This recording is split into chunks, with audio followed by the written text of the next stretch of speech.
ഹരേ ഗുരുവായൂരപ്പ ശരണം. എല്ലാവർക്കും പാർത്ഥസാരഥിയത്തിലേക്ക് സ്വാഗതം. ഭഗവാൻ ഉദ്ധവർക്കായി പറഞ്ഞു കൊടുക്കുന്ന ഉദ്ധവ ഗീതയിലെ വർണ്ണാശ്രമധർമ്മങ്ങളെക്കുറിച്ച്. വർണ്ണാശ്രമധർമ്മങ്ങളെ വിധിയാംവണ്ണം അനുഷ്ഠിക്കുകയാണെങ്കിൽ മനഃശുദ്ധി വന്ന് ദൃഢമായ ഭക്തിയുണ്ടാവുമെന്ന് ഭഗവാൻ ഉദ്ധവരോടായി പറയുന്നു. എല്ലാ ജലപാത്രങ്ങളിലും പ്രതിബിംബിക്കുന്ന ചന്ദ്രബിംബം ഒന്നായിരിക്കുന്നതുപോലെ എല്ലാ ശരീരങ്ങളിലെയും ജീവൻ ഏകമായ ആത്മാവിൻ്റെ പ്രതിബിംബമാണ്. എല്ലാ ശരീരങ്ങളും ആകാശം, വായു, അഗ്നി, ജലം, ഭൂമി എന്നീ പഞ്ചഭൂതങ്ങളാൽ നിർമ്മിക്കപ്പെട്ടവയുമാണ്. ഇതു മനസ്സിലാക്കിയാൽ ആരെയും ദുഷിക്കുവാനും കഴിയില്ല. യാദൃശ്ചികമായി കിട്ടുന്ന ആഹാരം, വാസസ്ഥാനം, ശയ്യ ഇവ കൊണ്ട് തൃപ്തിപ്പെട്ടു കഴിയും അത്യാശ്രമിയായ ഒരാൾ. ശൗചം, ആചമനം, സ്നാനം എന്നിവയും മറ്റു നിയമങ്ങളും അവധൂതനായ ജ്ഞാനിയും അനുഷ്ഠിക്കും. അത് ഈ വേദവിധിയെ ഭയന്നിട്ടല്ല, ഈശ്വരനായ ഞാൻ ലോകസംഗ്രഹത്തിനായിട്ട് ചെയ്യുന്നത് പോലെ ലീല മാത്രമായിരിക്കും അദ്ദേഹത്തിൻ്റെ ധർമാചരണം. അതേപോലെ ആത്മബോധത്തിലുള്ള ആ ദൃഢത കൊണ്ട് ശരീരമാണ് താനെന്ന തോന്നലും പ്രപഞ്ചത്തിലെ സത്യബുദ്ധിയും നീങ്ങിയിരിക്കുന്നു എങ്കിലും പ്രപഞ്ചപ്രതീതി ശരീരം നിലനിൽക്കുന്ന കാലത്തോളം ചെറിയ തോതിലെങ്കിലും അനുഭവപ്പെട്ടുകൊണ്ടിരിക്കും. പിന്നീട് ശരീരനാശാനന്തരം അദ്ദേഹം പരമാത്മാവായ ഭഗവാനോട് ഏകീഭവിച്ച് മുക്തനായി തീരുമെന്നാണ് ഭഗവാൻ പറയുന്നത്. ജ്ഞാനിയായ സന്യാസിയുടെ ചര്യയെയാണ് ഇതുവരെ വർണ്ണിച്ചത്. പ്രപഞ്ചം ദുഃഖസ്വരൂപമാണെന്ന് ബോധിച്ച ലൗകികവും പാരലൗകികവുമായ അനുഭവങ്ങളിൽ വിരക്തി വന്നവനും സന്യസിക്കാം. വൈരാഗ്യത്തിൻ്റെ തീവ്രത കൊണ്ട് സന്യസിച്ച് അദ്ദേഹം ഈശ്വരപ്രാപ്തിക്കുള്ള ആ അനുഷ്ഠാനങ്ങൾ എന്തെല്ലാമാണെന്ന് ഗ്രഹിക്കാനായി ശാന്തനും ജ്ഞാനിയുമായ ഗുരുവിനെ ആശ്രയിക്കണം. ബ്രഹ്മജ്ഞാനം ഉണ്ടാകുന്നതുവരെ ഗുരുവിനെ ശുശ്രൂഷിച്ചുകൊണ്ട് കഴിയണം. വിരക്തനായൊരു സന്യാസി എന്നാണ് ഭഗവാൻ പറയുന്നത്. ഇന്ദ്രിയങ്ങളും മനസ്സും അടങ്ങാതെ വിഷയാസക്തമായ ബുദ്ധിയോടു കൂടിയവനും ജ്ഞാനമോ വൈരാഗ്യമോ ഇല്ലാത്തവനുമായ ആൾ സന്യസിക്കുന്നത് സന്യാസത്തിനു തന്നെ അപമാനകരമാണ്. അതേപോലെ കർമ്മത്യാഗം കൊണ്ട് ദേവന്മാരെയും ജ്ഞാനമില്ലാത്തതിനാൽ ആത്മാവിനെയും ആത്മവഞ്ചന കൊണ്ട് സർവാന്തര്യാമിയായ ഈശ്വരനെയും അപമാനിക്കുന്നവനും ജ്ഞാനവൈരാഗ്യങ്ങൾ ഇല്ലാത്തവനുമായ സന്യാസി ഇഹപര ലോകങ്ങളിൽ നിന്നും ഭ്രഷ്ടനായിത്തീരുന്നു.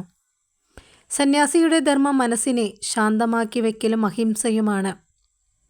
തപസ്സും തത്വവിചാരവും വാനപ്രസ്ഥൻ്റെയും യജ്ഞാചരണവും ജീവജാലങ്ങളെ രക്ഷിക്കലും ഗൃഹസ്ഥൻ്റെയും അതേപോലെ ഗുരു ശുശ്രൂഷ ബ്രഹ്മചാരിയുടെയും മുഖ്യധർമ്മങ്ങളാണ്. ബ്രഹ്മചര്യം, തപസ്, ശൗചം, സന്തോഷം, ജീവകാരുണ്യം എന്നിവ എല്ലാവരുടെയും ഈശ്വര സേവാരൂപമായ ധർമ്മവുമാണ്. വർണ്ണാശ്രമ ധർമ്മങ്ങളെ കൊണ്ട് ഫലകാംക്ഷയൊന്നും കൂടാതെ സർവേശ്വരനായ ആ ഭഗവാനെ ഭജിക്കുന്നവന് എല്ലാവരിലും പരമാത്മഭാവത്തെ കാണാൻ കഴിയുന്ന ജ്ഞാനവും ഭഗവാനിൽ ദൃഢമായ ഭക്തിയും ഉണ്ടാവും. ഒരിക്കലും ഈശ്വരനെ മറക്കാനാവാത്ത ഭക്തിയുണ്ടായാൽ എല്ലാ ലോകങ്ങളുടെയും നിയന്താവും സൃഷ്ടിസ്ഥിതി സംഹാരങ്ങൾക്ക് കാരണഭൂതനും പരബ്രഹ്മ തത്വവുമായ ആ ഭഗവാനെ പ്രാപിക്കുവാൻ സാധിക്കും. ധർമാചരണത്താൽ അന്ധകരണം ശുദ്ധമായി തീർന്ന് ആത്മാവാണ് താനെന്ന ജ്ഞാനവും ആത്മാനുഭൂതിയാകുന്ന വിജ്ഞാനവും കൊണ്ട് പൂർണ്ണനായ മഹാത്മാവ് പരമാത്മാവായ ഭഗവാനോട് ഏകീഭവിച്ച് മുക്തനായിത്തീരുന്നു. അങ്ങനെ ഭഗവാൻ ഉദ്ധവരോടായി പറയുന്നു, 4 വർണ്ണങ്ങളിലും ആശ്രമങ്ങളിലും പെട്ടവരുടെ ആചാരസ്വരൂപേണയുള്ള ധർമ്മത്തെ ഭഗവാൻ ഉദ്ധവരോടായി പറഞ്ഞു കഴിഞ്ഞു.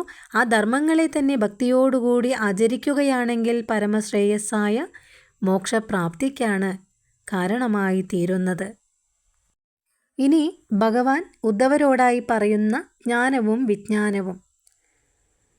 വേദങ്ങളെയും ശാസ്ത്രങ്ങളെയും പഠിക്കുകയും ഗുരുവിൻ്റെ ഉപദേശത്താലുണ്ടാകുന്ന ജ്ഞാനം കൊണ്ട് താൻ ആത്മാവാണെന്ന അനുഭവം വരികയും ചെയ്തു കഴിഞ്ഞാൽ ഈ പ്രപഞ്ചം മായാമയമാണെന്നും അതിന് സത്യത്വം ഇല്ല എന്നും ബോധ്യമാകും. പിന്നീട് ജ്ഞാനത്തെയും ആത്മാവായ തന്നിൽ തന്നെ ലയിപ്പിക്കണം. ശരീരമാണ് താനെന്നും പ്രപഞ്ചവസ്തുക്കൾ സത്യമാണ് എന്നുമുള്ള തോന്നലാണ് അജ്ഞാനം. ആത്മാവാണ് താനെന്നും തന്നിൽ നിന്ന് അന്യമായി ഈ ജഗത്തിന് സത്യത്വം ഇല്ല എന്നുമുള്ള ബോധമാണ് ജ്ഞാനം. അജ്ഞാനവും ജ്ഞാനവും മനസ്സിൻ്റെ തന്നെ രണ്ട് ഭാവങ്ങളാണ്. ഈ ജ്ഞാനം കൊണ്ട് അജ്ഞാനത്തെ അകറ്റി ജ്ഞാനത്തെയും ഉപേക്ഷിച്ചാൽ മാത്രമേ മനസ്സ് ആത്മാവിൽ അടങ്ങുകയുള്ളൂ. ഈ ജ്ഞാനിക്ക് ഈശ്വരനായ ഞാനാണ് ഏറ്റവും പ്രിയപ്പെട്ടവൻ. അദ്ദേഹത്തിൻ്റെ ലക്ഷ്യവും സ്വർഗവും മോക്ഷവും എല്ലാം ഞാൻ മാത്രമാണ് എന്ന് ഭഗവാൻ ഉദ്ധവരോടായി പറയുന്നു. അപ്പോൾ ജ്ഞാനം കൊണ്ടും വിജ്ഞാനം കൊണ്ടും സിദ്ധന്മാരായവരാണ് ഭഗവാന്റെ ആ ശ്രേഷ്ഠമായ സ്വരൂപത്തെ അറിയുന്നത്. ജ്ഞാനം കൊണ്ട് ജ്ഞാനസ്വരൂപനായ ഭഗവാനെ തന്നിൽ താനായി ധരിക്കുന്നതിനാൽ ജ്ഞാനി എനിക്ക് ഏറ്റവും പ്രിയപ്പെട്ടവനാണെന്നാണ് ഭഗവാൻ പറയുന്നത്. തപസ്, തീർത്ഥസ്നാനം, മന്ത്രജപം, ദാനം മുതലായവ കൊണ്ടൊന്നും ജ്ഞാനത്താൽ ഉണ്ടാവുന്നത്ര മനഃശുദ്ധി ഉണ്ടാവില്ല. അതിനാൽ ജ്ഞാനം കൊണ്ട് തന്നിൽ താനായി വിളങ്ങുന്ന ആത്മതത്വത്തെ അറിഞ്ഞ് താൻ ആത്മാവാണെന്നുള്ള അറിവാകുന്ന ജ്ഞാനത്തോടും ആത്മാനുഭൂതിയാകുന്ന വിജ്ഞാനത്തോടും കൂടി പരമാത്മാവായ ആ ഭഗവാനെ ഭക്തിയോടുകൂടി ഭജിക്കുക. ഇത് ഭഗവാൻ പറയുന്നതാണ്. ജ്ഞാനവും വിജ്ഞാനവുമാകുന്ന യജ്ഞം കൊണ്ട് സർവയജ്ഞങ്ങളുടെയും പതിയായ എന്നെ തന്നിൽ താനായി ആരാധിച്ച് അനേകം ഋഷികൾ സിദ്ധന്മാരായി തീർന്നിട്ടുണ്ട് ഉദ്ധവ എന്ന് ഭഗവാൻ ഉദ്ധവരോടായി പറയുന്നു. അതേപോലെ ആത്മാവിൽ ശരീരം, ഇന്ദ്രിയങ്ങൾ, മനസ്സ് എന്നീ 3 വിധ ഭേദങ്ങൾ മായ കൊണ്ട് തോന്നപ്പെടുകയാണ്. അവ ആദിയിലും അവസാനത്തിലും ഇല്ലാത്തവയുമാണ്.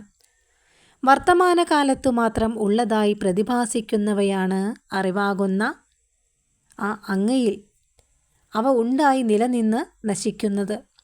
അതേപോലെ ദേഹവും ഇന്ദ്രിയങ്ങളും മനസ്സും ഉണ്ടാവുന്നതിന് മുൻപും അറിവാകുന്ന അങ്ങുണ്ടായിരുന്നു. അവയെല്ലാം നശിച്ചാലും അങ്ങ് ശേഷിക്കുന്നു. അവയുടെ ആ ഉൽപ്പത്തിയെയും നാശത്തെയും അറിയാവുന്ന ആത്മാവായ അങ്ങയ്ക്ക് അവ ഉണ്ടായാൽ പ്രത്യേക നേട്ടമോ നശിച്ചാൽ വിശേഷിച്ചൊരു നഷ്ടമോ സംഭവിക്കാൻ പോകുന്നില്ല. ഈ ശരീരേന്ദ്രിയാദി മനസ്സുകൾ ഉണ്ടാവുന്നതിന് മുൻപ് തന്നെയുള്ളതും അവ നശിച്ചാലും ശേഷിക്കുന്നതുമായ ആത്മതത്വം മാത്രമാണ്. ഉൽപ്പത്തിക്കും നാശത്തിനും ഇടയ്ക്കുള്ള മധ്യകാലത്തിലും സത്യമായി നിലനിൽക്കുന്നത്. മന്ദാന്ധകാരത്തിൽ കയറിനെ പാമ്പായി തെറ്റിദ്ധരിക്കുന്നത് പോലെ ആത്മതത്വത്തെ തന്നെയാണ് അജ്ഞാനദശയിൽ ശരീരമായും ഇന്ദ്രിയങ്ങളായും മനസ്സായും എല്ലാം ബോധിക്കുന്നത്.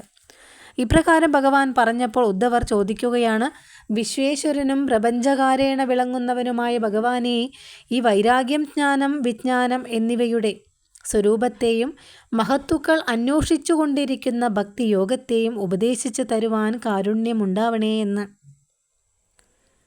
സംസാരതാപം കൊണ്ട് ആർത്തരായി കഴിയുന്ന ജീവന്മാർക്ക് ഭഗവാനെ അവിടുത്തെ ആ പാതാരവിന്ദങ്ങളല്ലാതെ മറ്റൊരു ആശ്രയവും ഇല്ലാലോ. അപ്പോൾ സംസാരമാകുന്ന അന്ധകൂപത്തിൽ വീണവനും കാലസർപ്പത്തിൻ്റെ കടിയേറ്റതിനാൽ അവശനുമായ എന്നെ മോക്ഷാനുഭൂതിയെ സാധിപ്പിക്കുന്ന ആ വചനാമൃതങ്ങൾ കൊണ്ട് അങ്ങനെ കുളിർപ്പിക്കണമേ എന്നാണ് ഉദ്ധവർ ഭഗവാനോടായി പറയുന്നത്. അപ്പോൾ ഉദ്ധവരുടെ ആ അപേക്ഷയ്ക്ക് ഭഗവാൻ മറുപടി പറയാൻ ഒരുങ്ങുന്നു. ഉദ്ധവരോടുള്ള ഭഗവാന്റെ ആ മറുപടിയുമായി അടുത്ത വീഡിയോയിൽ കാണാം. അതുവരെയും ഹരേ കൃഷ്ണ, ഹരേ ഗുരുവായൂരപ്പ ശരണം. സർവത്ര നാമ സങ്കീർത്തനം ഗോവിന്ദ ഗോവിന്ദ.